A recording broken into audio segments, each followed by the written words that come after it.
Okay, we are recording. My name's Colin Lamb, aka The Tone Wizard. I hope you're doing very well wherever you may be at the time of watching this. And welcome to I'm Getting Into Frank Zappa, episode 5. And joining me today is a special guest. I've got Shaggy, aka Jason, or is it Jason, aka Shaggy? What do you prefer? Either way works. Either way Okay. works. Yeah, and before we get into it, I just want to thank some new subscribers to the channel: Tom Herman, the Proletariat Pat, Bromend Visca, I can't even say that last one, and John Sefner, actually, who just subscribed today, and he's been putting up some interesting comments on some of the previous videos. So, Jason, man, thank you very much for coming to talk about Frank Zappa.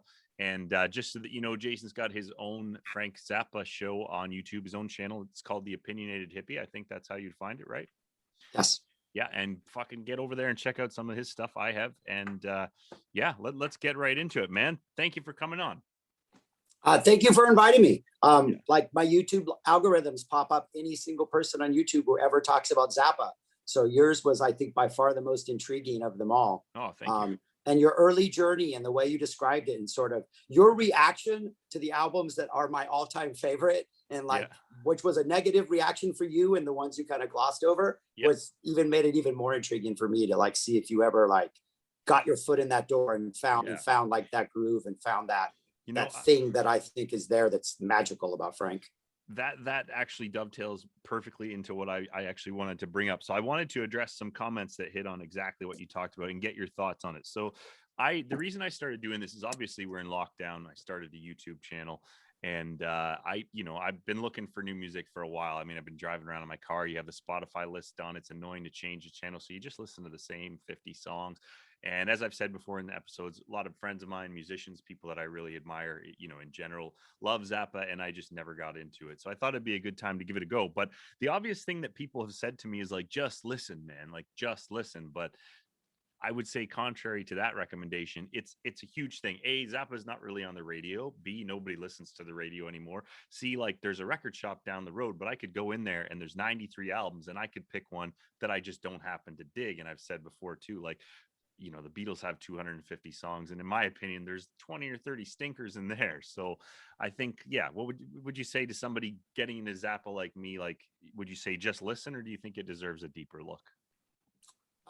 Yeah, because you could just listen to 12 albums and actually pick out of randomness 12 albums that really aren't representative of the other 102, I mean, the guy's got well over 110 albums that are released. So just listen. You could really end up with stuff that has nothing to do with what the rest of Frank sounds like, which is sort of the attraction of Frank is if you go through the right entrance and like find yourself hooked right away, once you start digging deeper, there are so many different flavors, and yet the more you listen, the more you realize this really sounds nothing like this, but they both sound like Zappa.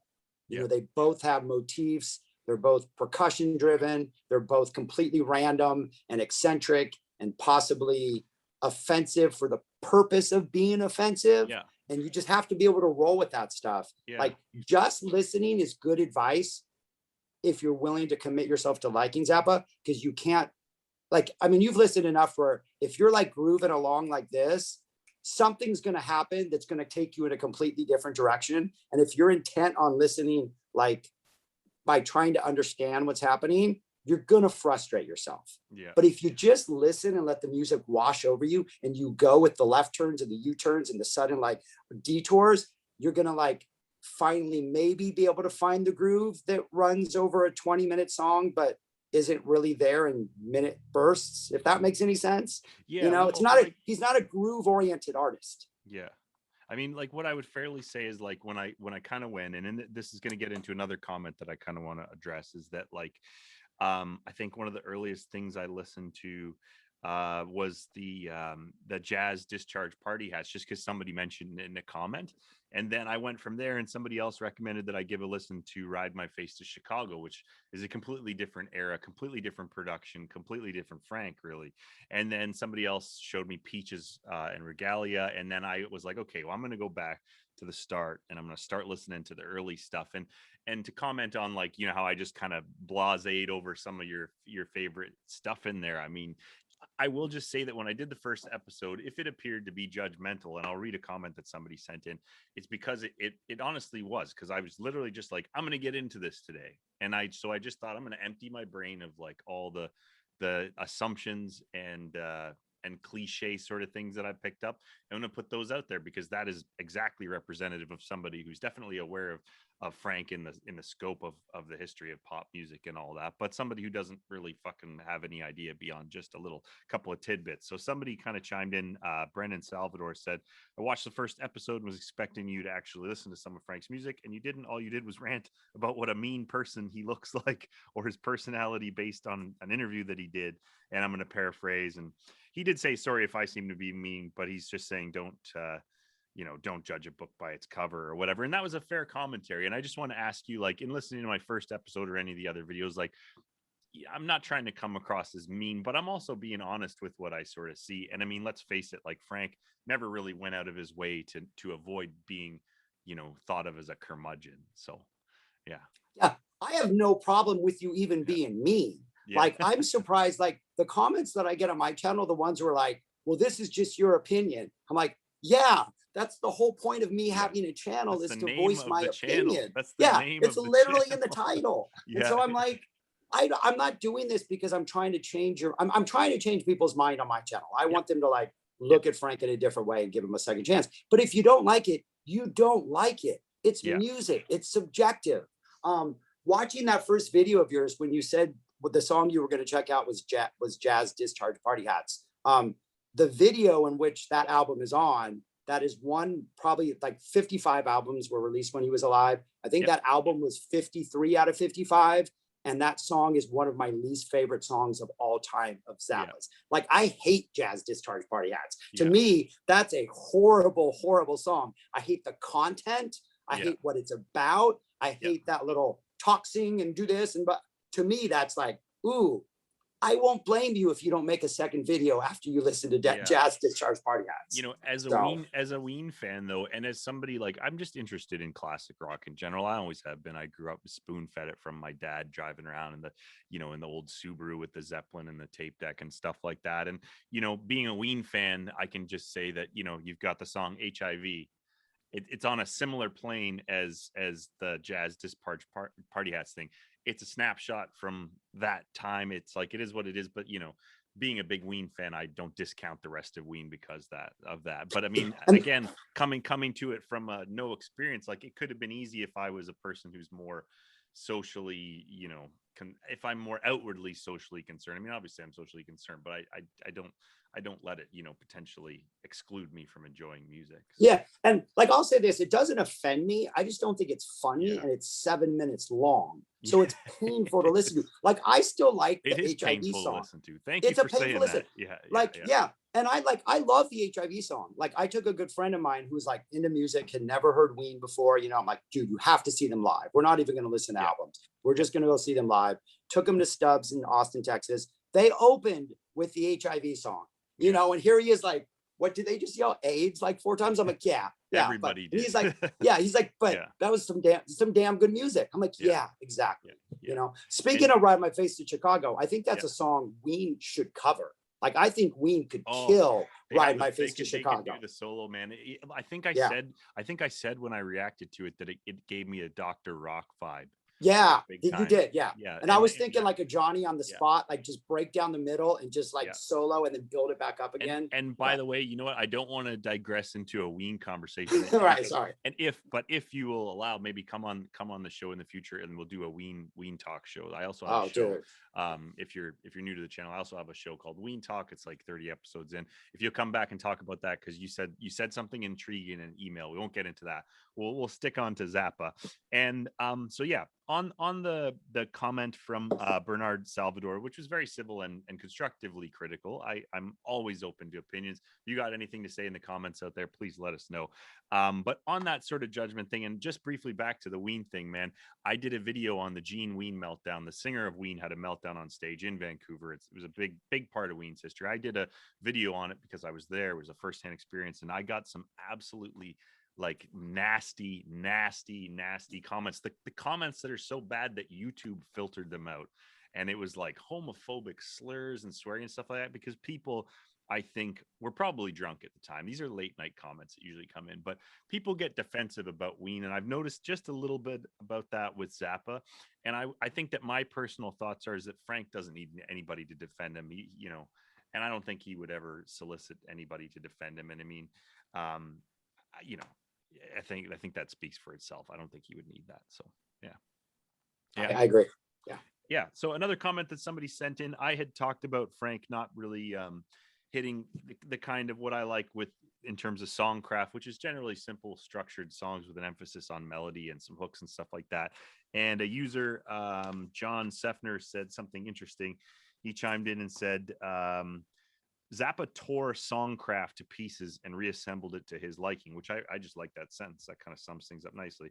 And he was a lot smarter than virtually anyone who interviewed him. So obviously his arrangements were masterly, but John said something interesting there about the interviewers. And I asked him, I said, if you had to interview Frank Zappa, like, first of all, God have mercy on your soul, but what would you ask him to try and get him off guard?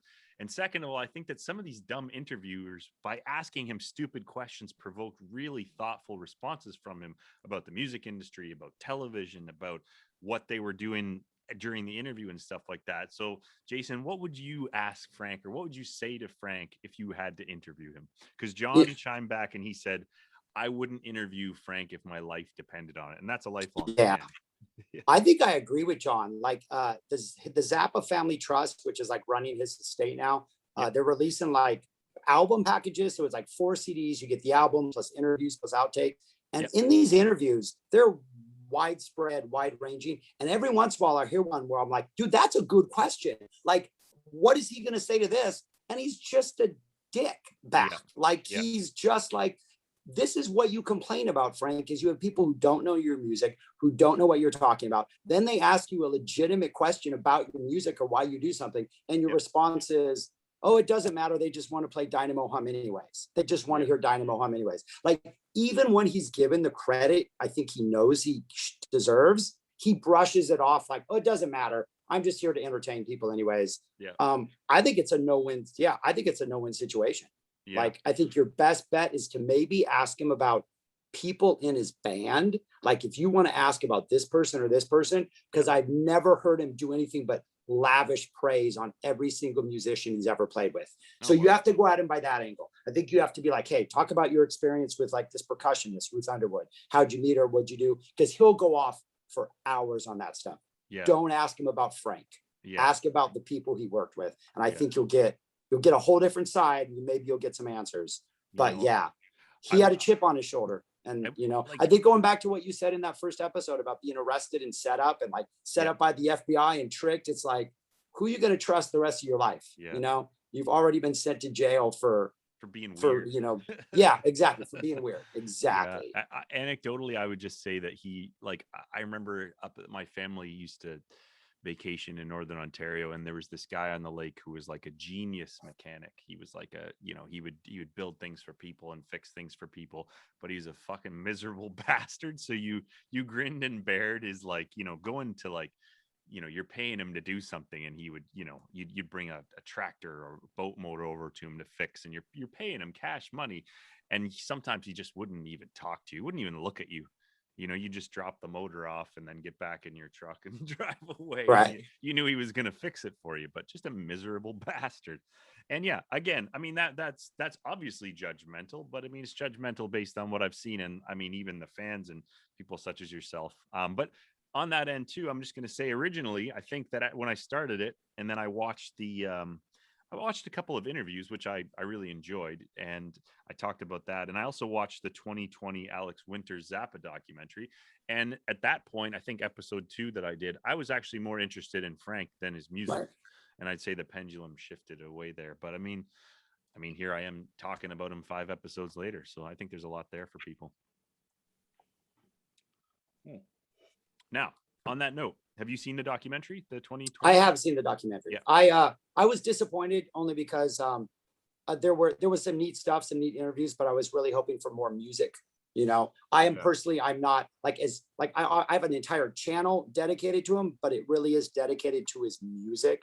You know, I'm one of those who, the stuff I know about him, I've just known about accidents. I don't read books about him. I don't seek that out. Like, I'm of the mind, like, I will find out everything I need to know about this man through his music. And so that's kind of like, the movie was interesting in that it shed light on things I maybe did not know about, but I wanted more rare live footage, more stuff. The soundtrack, by the way, to the movie has all that rare live stuff that is like a revelation. Like, the soundtrack is phenomenal. It's almost like Winter and whoever put the soundtrack together was like, we're gonna have the video version, which is his life, and then the audio version, which is his music, with rare tracks and all these incredible things. So if you're a Zappa fan and you don't like the documentary, check out the soundtrack, because the soundtrack was really surprisingly good, considering the documentary.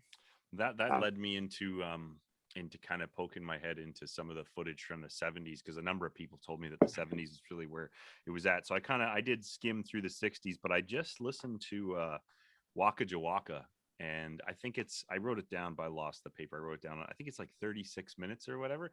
Yeah. And I work outside, and I have these work headphones I can use my Bluetooth through. And honest to God, man, I thought like the album ended, and I think there's a Parliament Funk came on. I was like, this isn't Frank Zappa, but it almost fooled me there for a second. But I listened to that album. It's 36 minutes. It felt like it was like 10, 15 minutes tops.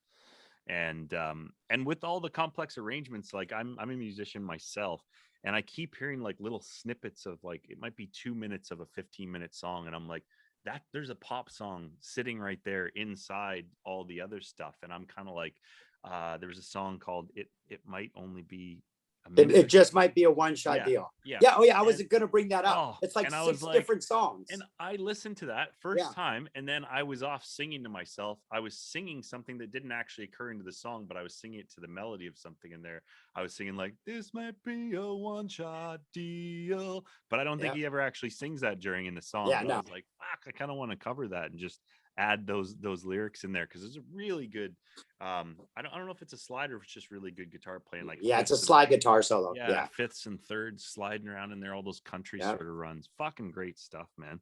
But I just wanted to ask you, how did you get into Zappa? How did that happen? I'm like a hardcore music fan since like I was, a preteen. So I'm one of those people. I took birthday money, Christmas money. We rode our bikes to the used record store in Costa Mesa, California, and we went sifting through bins.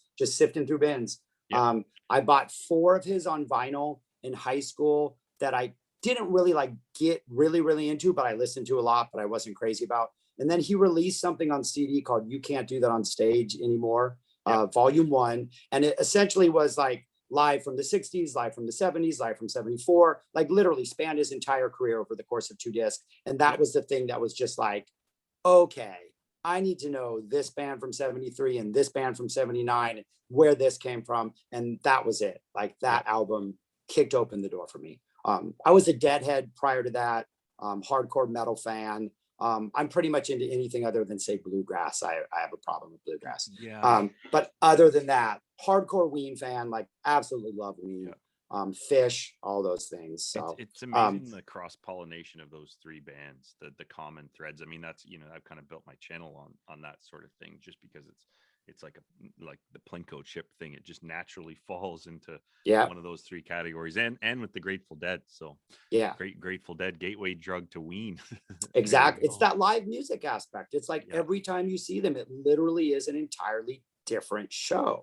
And I think if you love music, I think I've seen Ween, 40, 50 times. And it's like, if they were playing tonight, I would go again, because it's going to be an entirely different experience than the other, 44 times I saw them. I mean, if you're going to do that, I'm going to support everything you do musically. Because you're like working your butts off to like not stagnate and, keep grow as an artist, and Frank was that to like a diseased degree, like not a healthy degree. I mean, if you see Frank interviewed, he is not a calm sort, that man is chain smoking and drinking coffee. He is not, I don't think he had a moment of peace, I don't know if you've ever seen this. There are live shows out there, particularly as you get to the 70s and 80s, where during those long instrumental sections, he pulls out a stool, he sits down, he lights a cigarette, and he just listens to the band play for like 10 minutes. I'm like, that is amazing. Like he's not doing anything. I've also seen him doing I think it was during the Roxy. That. I watched a bit of the Roxy, but then I stopped because I want to go chronologically. And he's doing that. And then he goes off and plays a snare drum and stuff like that. Yeah. And he has entire pieces where he's literally like 10, 15 minutes where he's conducting improvisation, and he's just like, he's just hand signals are like this, and you do this. And then after a while, he'll go solo, and then he'll sit down. And then when that's over, he'll get up and conduct them again. It's like I teach kindergarten, and I feel like my role every year is to create a classroom that's like a Zappa band. We're like, all right, now you guys do this, and I'm just going to sit back and chill and enjoy it and know that I've done the hard work to get you to this point, And I think Frank, to have that confidence in his musicians, who of course are always ridiculously talented musicians, but to be able to go, now I'm just going to sit back and enjoy my hard work and listen to you guys. Like, I just love that. I mean, I just think that's like, he likes these people as much as I like these people. At the end of the Zappa, the 2020 documentary, they show him with that kind of, I think it was a symphony or something that he was working with there right towards the end there. And you could see, I mean, like obviously in a lot of the earlier footage, he has a harder edge, but you could just kind of see him in that one moment, sit back, he's resigned, and he's enjoying who he's working with and what he's working with. And actually, John Sefner, I'm riffing him a lot from the comments because he added so much today. Thank you very much, John, if you're watching this episode. He said that Zappa would rehearse his bands 40 hours a week for like two or 3 months solid, and then take them out on the road to 6 months. And I guess somebody like myself, I had the idea of that it was all improvisational or it wasn't very structured, but no, he worked the fuck out of those people to get to the point where it could be airtight, but then it could also go completely off the rails. And that chimes into the Fish, even Ween to a certain extent, although they deny being a jam band vehemently, but Grateful Dead and all that stuff. So very great stuff. Now, I just wanted to ask you, like, as somebody who's, how long would you say you've been a Zappa fan for?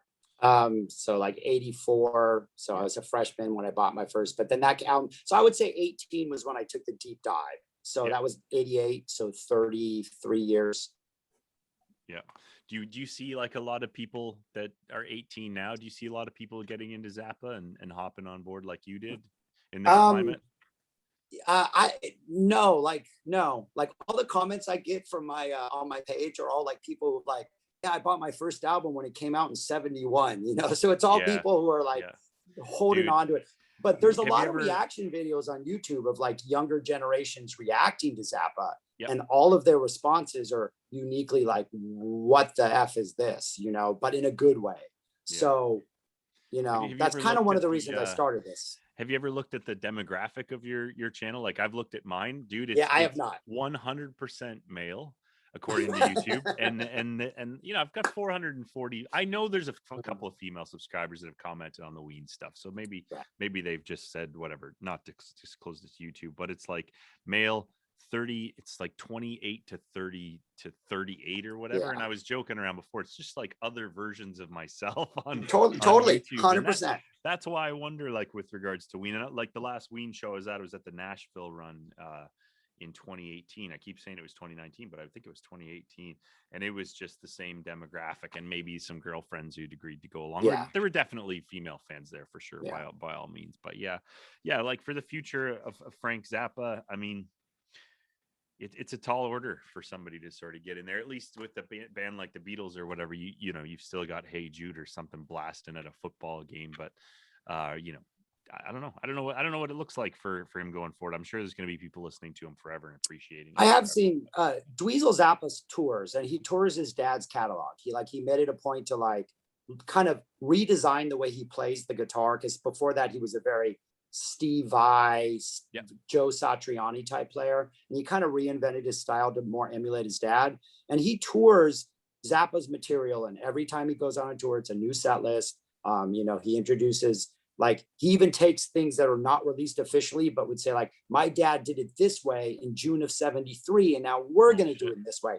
And every time I've seen him here in Texas, whether it's San Antonio or Austin, the shows are sold out. It's more of a 75-25 male female ratio instead of like a 95-5. So there are some females there. And it is a kind of an older crowd, but there are definitely kids there, like, college kids and a younger crowd. So Dweezil's out there trying his best to make it happen. Yeah. And I had Eli guest on. He's been on the Ween show and on some of the other shows too. And he was saying how, Dweezil had to legally fight his own family to even be allowed to perform that music, which I don't want to get into the controversy there, but that puts an all new hue on it. And I mean, it by all accounts, I mean, it seems like he's been very delicate about it and he's been very respectful about it. And what you just said in terms of him being like, this is how he played it in 71 during this tour or whatever, that's fucking amazing, because the appetite is out there. And not to go into it in too much detail, but I don't see a lot of new bands like coming. I don't want to be the 10,000th, like, mid to, mid 30s, 40-year-old guy to be like, nobody's making good music anymore. But whether it's not produced the same way, whether obviously in COVID, the shows aren't happening or the money's not there from the record company or whatever it is, I just don't see people putting out bodies of music like that. There's always a pressure on bands, I think, to deliver that Spotify hit or whatever the fuck it is now. So I don't know if we're ever gonna see anything like Frank again. Although some people have been telling me to check out King Gizzard and the Lizard I was Wizard. just about to bring up King Gizzard and the Wizard Lizard.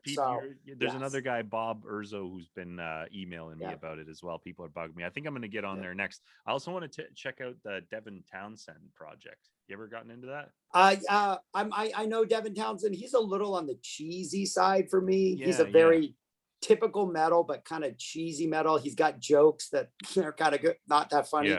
Great live show. Like, he puts on great live shows. But I would say, like, the Australian psych scene in particular, which, King Gizzard comes from, Tame Impala, Pond, that scene is healthy and vibrant. And those are artists that are doing new things every time they release an album. We have the Austin Psych Fest here in Austin every year, which is bands come from across the world. And that is, I think, just one of the most vibrant, exciting, like, if I don't know a band and I have a break, I will still go check you out, because that's how I discovered King Gizzard. It was like, I never heard of them.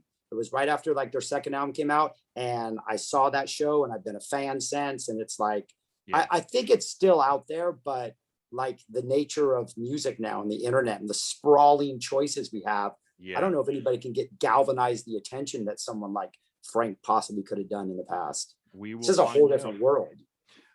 Okay, I also want to ask you, I don't want that video. I don't know if actually Zoom lets me go past 40 minutes. I haven't tried that, but I do want to keep them anyways to about 35 minutes. And I want to thank you again for coming on. And I just want to ask you 3 questions here before we somewhat conclude. And I just want to remind people again that Jason, aka Shaggy, aka The Opinionated Hippie, has his own channel over on YouTube. I'm going to link to that channel in the description of this video, so please go check that out. I just want to ask you what and you have to answer. You can't give me a sideways answer or several answers masquerading as one answer. What's your favorite all-time release by Frank Zappa? Uncle Meat. Uncle Meat. Oh, and you talked about some re-release stuff from that in your latest episode as well. I noticed that, so I'm pretty sure. They so what the Zappa Family Trust is like taking all their albums kind of in chronological order, releasing the original vinyl version, plus, like, if Frank ever wrote down an alternate track listing, they're like, look, we found this and we're going to re-release this also, and then, like, extras. So Uncle Meat, by far, it was late 60s. It was kind of the last official album he did with the original Mothers. It's all over the map musically. It's got some jazz, it's got some guitar solos, it's got spoken word pieces, it's got classical pieces. It is a fragmented mess, but the more I listen to it, the more that fragmented mess becomes a beautiful symphony that all of it makes sense. Double album, just phenomenal release. Okay, second question, favorite era? 1974, the summer fall 1974 band. Is that with the Turtles guys? No. That's the very bottom of the list is the Turtles guys. Okay. No, that's with it's the Roxy. You watched some of the Roxy show, right? Yes, I did. Yeah. So the core of that band, they lost one of the drummers, and then they lost one of the horn players. So, like, the percussionist, the George Duke on keyboards, one of the drummers, Frank, and then the bass player and the saxophone player. They stayed on through 74, and that band is just one size fits all is sort of their official album. Which I think is probably most people's, it usually is one of everybody's favorite albums. But by far, that is my favorite band, my favorite tour, my favorite era. All right. Well, I'm just about to sort of get in there. I'm kind of moving out Jawaka Jawaka, and then I think I can't remember what's next after that. The Grand Wazoo. That's exactly right. Okay. Yes. So yeah, thank you for that, man. Thank you very much for coming on the channel. I greatly appreciate it to you. I mean, I'm not going to say goodbye now because I'm just going to hit stop record, but thank you very much for coming on. And if you've enjoyed, actually, no, one more question. Sorry. All right. Give me a suggestion for a reaction video. I'm doing a couple reaction videos, but I'm putting them on at the end of the episode so people who don't like that sort of thing don't have to watch it if they don't want. But just give me a song to listen to do a reaction video to. So one of my all-time favorite songs and solos and performances is Florentine Pogan. There is a live 1974. It was filmed. If you YouTube it, it's either going to say A Token of My Extreme, or it's going to be live KCET television in LA. It's about an 11-minute. It has everything you want from Frank. The highly complex arrangement, great singing, and a just jaw-dropping, amazing guitar solo to close out. Okay, I will definitely look into that. Once again, man, thank you for joining me on the channel. If you have anything to add in the comments, please let us know. Go check out the Opinionated Hippies YouTube channel, and take care of yourselves, and we'll talk soon.